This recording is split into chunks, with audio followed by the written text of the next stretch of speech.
사랑하는 성도 여러분, 우리 주위를 한번 둘러볼까요? 혹시 하나님과 눈이 딱 마주친 분이 계실까요? 네, 그렇습니다. 하나님은 우리 눈에 보이지 않으십니다. 그러나 지금 바로 이 자리에 우리 함께 계심을 믿습니다. 네, 시간, 공간을 초월해 계시는 주님이심을 믿습니다. 아멘이시죠? 오늘 성도들과 나누려는 말씀은 이사야서인데요.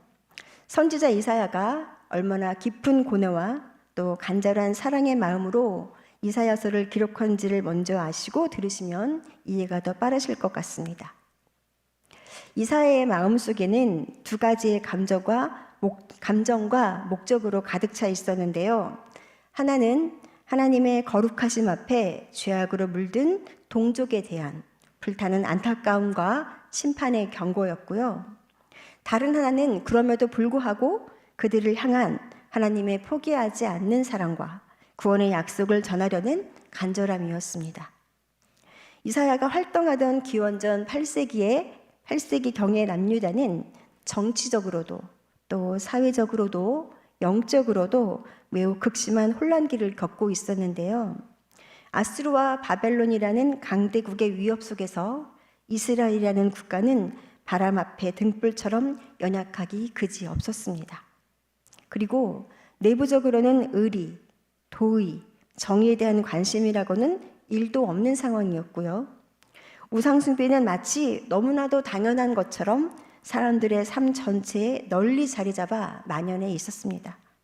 그리고 사회 부조리들을 신속하게 빨리 은폐하는 것들이 능력인 것처럼 실력인 것처럼 여겨지는 가치관마저 혼란한 사회였습니다. 마치 우리가 살고 있는 지금 시대처럼 말이죠. 부유한 사람들은 가난한 자들을 억압하고 지도자들은 하나님 대신 강대국을 의지하며 하나님이 주신 참 평화가 아닌 거짓된 평화의 자리를 잡고 편안한 삶을 살며 만족하려 했습니다. 이러한 안타까운 상황과 시대를 살고 있던 이사야가 이사야서를 쓰면서 우리에게 강조하고자 하는 가장 중요한 신학적 주제는 이러합니다. 하나님의 택한 백성에게는 구원과 새 하늘과 새 땅에서 놀라운 축복과 영광이 주어진다는 겁니다. 그러면서 이사야 66장 1절부터 6절에서 하나님의 위대하심과 그분이 진정으로 원하신 예배가 무엇인지를 선포합니다. 그리고 그것은 오직 창조자로서 절대자이신 하나님의 권능과 은혜로 된다고 기록하고 있습니다. 더불어 거짓된 경배에 대한 심판도 예고하고 계시는데요. 그러면서 구원과 축복을 누릴 수 있는 자는 단지 혈통적으로 이스라엘 백성 된 자가 아니라고 말씀하시면서요. 혈통이나 민족을 초월하여 자신의 죄를 회개하고 하나님을 향해 절대 순종하고 복종하고 겸손한 자세를 갖고 나아가는 자가 구원과 축복을 누릴 수 있다고 말씀하고 계십니다. 먼저 1절과 2절 상반절에 온 우주의 창조자이신 하나님이 살고 있는 곳에 초월성을 선언을 하고 계시는데요. 함께 본문 1절과 2절 상반절을 읽으실 때 하나하나 의미를 새기면서 읽어보도록 하겠습니다. 오늘 본문 1절과 2절 상반절입니다. 함께 읽겠습니다. 여호와께서 이와 같이 말씀하시되 하늘은 부자요 땅은 나의 발판이니 너희가 나를 위하여 무슨 집을 지으랴 내가 안식할 처소가 어디랴 나 여호와가 말하노라 내 손이 이 모든 것을 지었으므로 그들이 생겼느니라. 네, 여기까지입니다. 네, 감사합니다. 하나님께서는 하늘은 뭐라고 그러셨죠? 나의 보좌라고 말씀하고 계십니다. 그럼 땅은요? 예, 나의 발판이라고 말씀하시면서 인간이 손으로 지은 성전이나 어떤 장소 같은 곳에 나를 가둘 수 없다 하시면서 하나님이 얼마나 무한하고 크신 분임을 강조하고 계십니다. 온 우주가 하나님의 창조물인데 어느 누가 하나님을 위한 안식처를 사람이 마련할 수 있겠냐는 겁니다. 즉 원래 모든 것이 다 하나님의 것인데 하나님의 것을 가지고 마치 사람이 하나님을 경외하기 때문에 성전을 지어드린다는 식의 표현은 앞뒤가 맞지 않는다는 것이죠. 이 말인즉슨 참된 성전은 건물이 아니다라는 겁니다. 그런데 유다 백성들이 하나님을 이방의 우상들과 같이 똑같이 취급하여 성전에만 계신 것으로 생각하고 성전에 와서는 거룩한 모습으로 하나님께 제사를 드립니다. 하지만 세상에 나가서는 하나님이 계신다는 사실을 전혀 모르는 사람처럼 온갖 악을 다 행하며 겉으로는 착한 척하지만 사실은 그렇지 않은 신앙인이 아닌 종교인으로 살아가는 것을 책망의 근거로 삼고 있습니다. 2절 하반절을 함께 읽어보겠습니다. 2절 하반절입니다. 무릇 마음이 가난하고 심령에 통회하며 내 말을 듣고 떠는 자, 그 사람은 내가 돌보려니와. 하나님께서 진정으로 원하시는 것은 화려한 제사나 건물이 아닙니다. 마음이 가난하고 심령에 통회하며 내 말을 듣고 떠는 자라는 겁니다. 즉 겸손하고 자신의 죄를 뉘우치며 하나님의 말씀을 경외하는 마음을 가진 사람을 하나님께서 귀하게 여기시고 돌보신다는 약속을 해주시는 거죠. 이 말씀을 좀 더 면밀하게 살펴보면 마음이 가난하고 깊은 회개로 마음이 깨어지는 자, 하나님의 말씀을 듣고 두려워서 떠는 자, 바로 그들을 찾고 계시며 그들만을 보호하시겠다는 것이죠. 치맛바람 일으키며 혹여라도 나의 남편에게, 나의 아내에게, 아이들에게 해가 오지는 않을까 하여 윗사람에게 입속에 혀처럼 살랑거리는 것은 세상 사람들이 하는 아부와 아첨으로 뼛속까지 저열한 사람들은 하나님이 기뻐하는 자가 아니라는 거죠. 나의 체면과 내가 가지고 있는 교회에서의 명성에 해가 가지 않을 딱 그만큼의 헌신과 섬김으로는 하나님의 기쁨이 될 수 없을 것입니다. 지금 이 자리에 앉아있는 저와 우리들의 삶은 어떠한가요? 세상에서 배운 아부와 아첨과 나의 유익을 이루기 위해 행했던 나의 모든 삶을 제대로 짚어보는 시간이 되시기를 예수님의 이름으로 간절히 축복합니다. 3절과 4절을 함께 읽어보도록 하겠습니다. 소를 잡아 드리는 것은 살인함과 다름이 없이 하고 어린 양으로는 제사 드리는 것은 개의 목을 꺾음과 다름이 없이 하며 드리는 예물은 돼지의 피와 다름이 없이 하고 분향하는 것은 우상을 찬송함과 다름이 없이 행하는 그들은 자기 길을 택하며 그들의 마음은 가증한 것을 기뻐한즉 나 또한 유혹을 그들에게 택하여 주며 그들이 무서워하는 것을 그들에게 임하게 하리니 이는 내가 불러도 대답하는 자가 없으며 내가 말하여도 그들이 듣지 않고 오직 나의 목전에서 악을 행하며 내가 기뻐하지 아니하는 것을 택하였음이라 하시니라. 하나님께서는 마음 없이 형식적으로 드리는 제사에 대해 신랄하게 비판하십니다. 이는 그들의 예배 행위가 하나님을 기쁘시게 하기는커녕 오히려 가증스러운 행위임을 보여줍니다. 그들은 하나님이 부를 때 응답하지 않았습니다. 그래서 이제는 하나님께서 그들이 피하고 싶었던 그 두려워하는 재앙을 그들에게 내리실 것이라고 경고하고 계시는 것이죠. 위선적인 나의 예배, 나의 마음과 행함을 책망하고 계신 것이죠. 5절과 6절을 함께 읽어보도록 하겠습니다. 여호와의 말씀으로 말미암아 떠는 자들아 그의 말씀을 들을지어다. 이르시되 너희 형제가 너희를 미워하며 내 이름으로 말미암아 너희를 쫓아내며 이르기를 여호와께서는 영광을 나타내사 너희 기쁨을 우리에게 보이시길 원하노라 하였으나 그들은 수치를 당하리라 하셨느니라. 떠드는 소리가 성읍에서부터 들려오며 목소리가 성전에서부터 들리니 이는 여호와께서 그의 원수에게 보응하시는 목소리로다. 하나님의 말씀을 경외함으로 인해 동족에게 미움과 조롱을 받는 의로운 자들에게 하나님께서 영광을 나타내시어 기쁨을 나타내 주실 것이며 그들을 조롱하는 자들은 수치를 당하게 될 것이라고 하십니다. 이어서 성전에서부터 들려오는 큰 소리는 바로 하나님께서 그의 원수들에게 보응하시는 심판의 목소리임을 선포합니다. 의인에게는 위로의 목소리로, 악인에게는 심판의 목소리가 되는 것입니다. 전 우주의 창조자이시며 초월자이신 여호와께서 성도들 중에서 참 신앙인과 형식적 신앙인을 구별하고 계십니다. 참신앙에는 이러한 사람들인데요. 우리 본문에서 살펴보았듯이 겸손한 사람, 회개하는 사람, 나를 여호와를 경외하고 복종하는 사람이라고 말씀하시면서 보호를 하시겠다고 하시고요. 반대로 형식적인 신앙인은 소를 죽여 제물로 바치는 사람은 사람을 쳐 죽이는 사람과 같고, 양을 잡아 희생제물로 바치는 사람은 개의 목을 부러뜨리는 사람과 같고, 부어드리는 제물을 바치는 사람은 돼지의 피를 바치는 사람과 같고, 분향을 드리는 사람은 우상을 찬미하는 사람과 같다고 하십니다. 한마디로 이러한 사람들은 나의 뜻을 묻지 않고 제 뜻대로 한 사람들이다 라고 말씀하고 계십니다. 보호와 심판, 저는 하나님께 보호를 받고 싶은데요. 우리 성도님들은 어떠하신가요? 당연히 보호를 받고 싶으시죠? 네. 그런데 누구로부터 하나님의 보호를 하겠다고 하시는지를 살펴보았습니다. 그랬더니 하나님의 말씀을 듣고 있는 신실한 백성들이 사회의 지배계층을 형성하고 있는 위선자들에게 핍박을 당하고 있다고 말씀하고 계십니다. 박해를 당하고 있는 이유는 신앙을 잘 지키고 있기 때문이랍니다. 참 신앙인을 비웃고 조롱하고 미워하여서 기어있는 예배의 자리에서 쫓아내는 행위까지 저질렀다는 사실을 말하고 있습니다. 그들이 참 신앙인을 박해한 방법으로는요, 첫 번째는 감정적으로 미워했다는 것입니다. 참 신앙인의 행동이나 태도에 대해서 그냥 기분 나빠하거나 반감을 가지며 혐오하는 마음으로 대했다는 겁니다.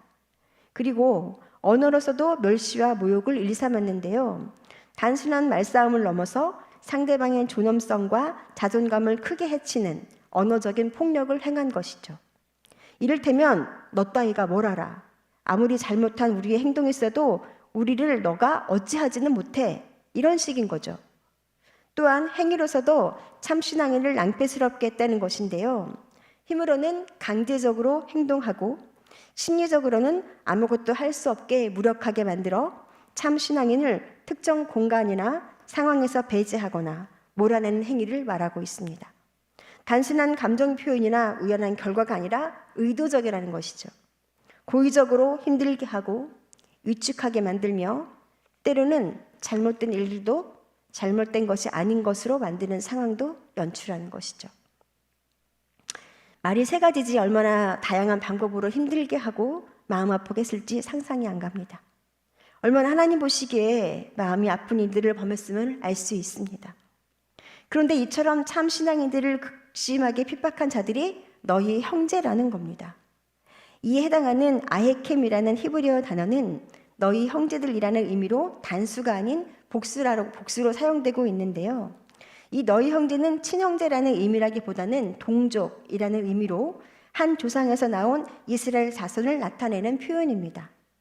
표준 세번역 버전으로 신명기 3장 18절을 제가 읽어드리도록 하겠습니다. 그때 내가 너희에게 명령하였다.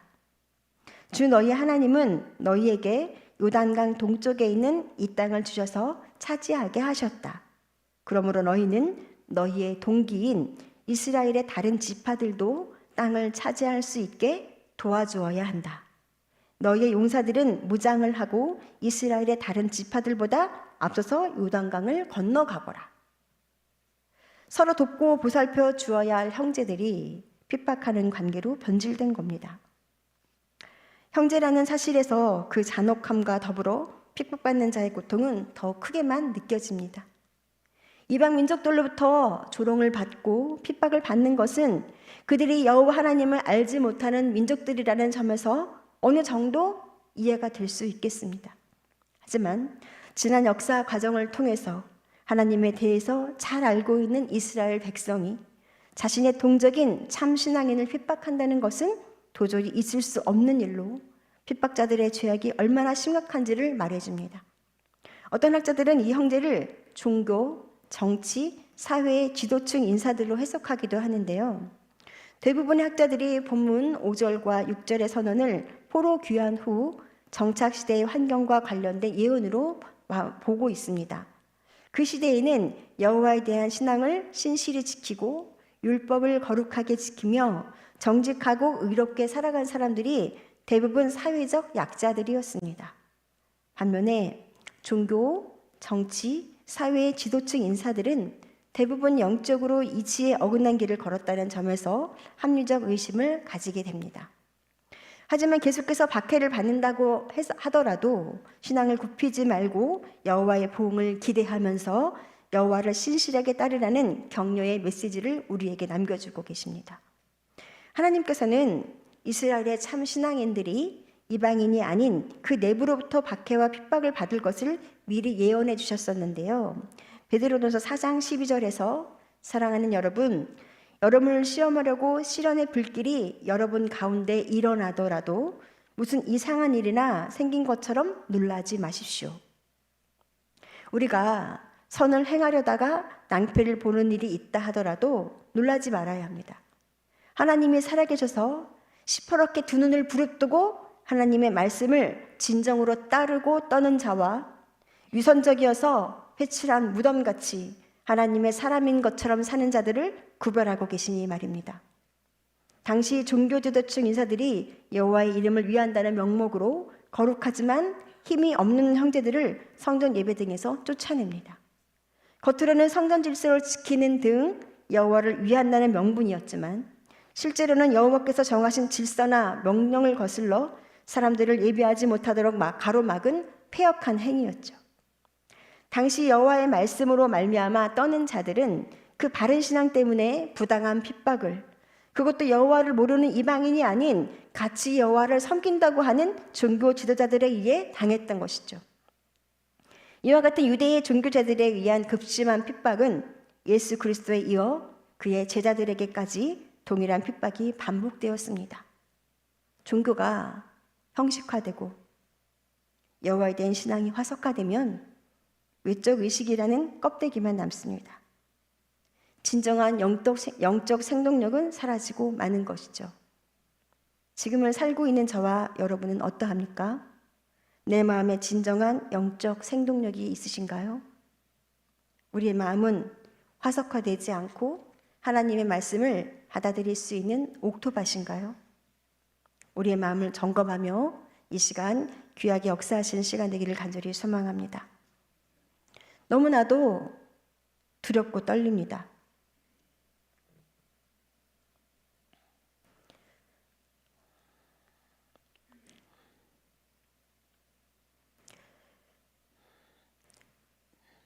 눈에 보이지 않는 하나님이라고 혹여라도 멸시하고 조롱하고 있는 마음이 저와 여러분에게는 없는지 면밀히 여호와의 빛으로 나와 살피고 회개해야 할 것입니다. 주님 앞에 나와 마음과 몸을 정결한 상태가 되도록 날마다 새롭게 가꾸어 가야 할 것입니다. 5절에서의 수치라는 의미는 단순히 인격적으로 부끄러움을 당하는 정도를 넘어섭니다. 하나님에 의해 정죄되어 영원한 치욕, 멸망을 당한다는 의미로 우상 숭배자들이 당할 비참하게 될 운명을 말하고 있습니다. 6절에서는 여호와 하나님의 심판에 의해 성읍이 멸망하는 와중에 아우성치는 소리를 표현하고 있는데요. 이 소리는 여호와가 원수에게 내리시는 여호와의 목소리인 것이죠. 그들이 당해야 할 형벌을 하나도 남김없이 모조리 그들의 머리 위에 쏟아 부으실 것이라는 사실을 강조하며 말씀하고 계십니다. 하나님은 참 신앙인을 핍박하는 자들을 심판하실 때 그들의 죄악에 조금도 모자람이 없이 완전하게 보응하심으로써 하나님의 공의로우심과 더불어 참 신앙인에 대한 지극한 사랑을 가감없이 보여주실 것입니다. 사랑하는 성도 여러분, 하나님은 어느 한 곳에 제한을 받지 아니하시고 온 우주에 편재하여 계시며 온 세상 가운데 당신의 주권을 행하시는 분이십니다. 솔로몬의 고백처럼 성전은 엄밀하게 말해서 하나님의 처소가 아닙니다. 그것은 단지 하나님의 임자의 상징적 처소이고 하나님께 분향하기 위해 마련된 장소일 뿐입니다. 그런데 이스라엘 백성들은 솔로몬이 성전을 봉헌할 당시 분명하게 고백하였음에도 불구하고 나중에는 하나님께서 성전에 갇혀 지내시는 분으로 착각하옵니다. 그런데 상황은 약간 다르지만 오늘날에도 이러한 이스라엘 백성들과 동일한 태도를 보이는 사람들이 있습니다. 하나님은 은밀하게 둘만이 대화하는 그 자리에도 계십니다. 또한 선한 동기가 아닌 마음으로 행하는 모든 일과 행위에 귀를 기울이시고 우리의 마음을 감찰하십니다. 하나님은 온 우주에 편재하신 분이시니까요. 그러나 하나님의 대적은 교회 밖에만 있는 것이 아닙니다. 하나님의 대적은 교회 안에도 얼마든지 있을 수 있습니다. 교회는 지상의 하나님 나라인 것이 사실입니다. 하지만 아직 완성된 하나님 나라가 아니기 때문에 얼마든지 하나님의 대적이 하는 행동과 말을 하는 사람이 있을 수밖에 없다는 것이죠. 그들은 교회 안에서 우리와 동일하게 예배를 드리며 종교적인 행사에 참여하기도 합니다. 그러나 그들은 하나님의 말씀에 전적으로 순종하지 않습니다. 도리어 하나님의 말씀을 거스르며 하나님의 참된 백성들을 미혹하거나 그들에게 상처를 주고 그들의 믿음을 무너뜨리는 일을 행하기도 하죠. 안타깝게도 이들 중에는 교회의 지도자들이 포함될 수도 있습니다. 그리고 오랜 신앙의 경륜을 가진 자들도 있을 수 있고요. 겉으로 보기에는 봉사도 잘하고 헌금도 많이 드리는 사람이 있을 수도 있습니다. 그러나 이들은 결정적으로 하나님의 말씀에 불순종하며 진실한 성도들을 핍박합니다. 우리는 이들을 경계하고 이들의 악한 행동에 함께 동요되지 말아야 합니다. 교회 공동체가 혼란스러울 수 있기 때문에 우리의 믿음이 하나님 앞에서 흔들리지 않도록 혼신의 힘을 다해 깨어 있어야 한다는 것이죠. 우리들은 이 사실을 명심하며 오직 진리의 말씀 위에 서서 하나님의 말씀에 전적으로 순종하는 삶을 살아가야 합니다. 그리고 우리 주변에 있을 미혹하는 자들, 믿음을 허물어뜨리는 자들의 악한 가르침을 분별하여 오류를 범하지 않도록 주의를 기울여야 하겠습니다. 이를 위하여서 우리는 하루를 시작할 때 겸손하게 기도로 시작하고 우리 이웃들과는 나 중심적인 태도가 아닌 타인의 입장에서 생각하고 필요할 때는 도움을 주어야 합니다. 그리고 상대방의 말을 주의 깊게 들어주고 이해하려는 사려 깊은 태도로 살아가야 할 것입니다. 또한 말씀이나 설교를 들을 때 양심이 찔리는 순간을 포착하여 깊이 돌아보는 시간을 가지시기 원합니다. 나의 마음에 말씀으로 찔리는 것은 성령님이 그 사람을 사랑하셔서 찾아가 마음을 움직이신 거거든요. 그러니 매일 회개의 기도를 드리며 영적 민감함을 유지하며 매 순간을 하나님께 드려야 하는 것이죠. 우리들이 나누는 대화 속에 예수님의 사랑이 넘쳐 흘러 하나님과의 관계를 더 풍성하게 하고 하나님의 시간으로 가득 채워가는 저와 성도님들 되시기를 예수님의 이름으로 축복합니다.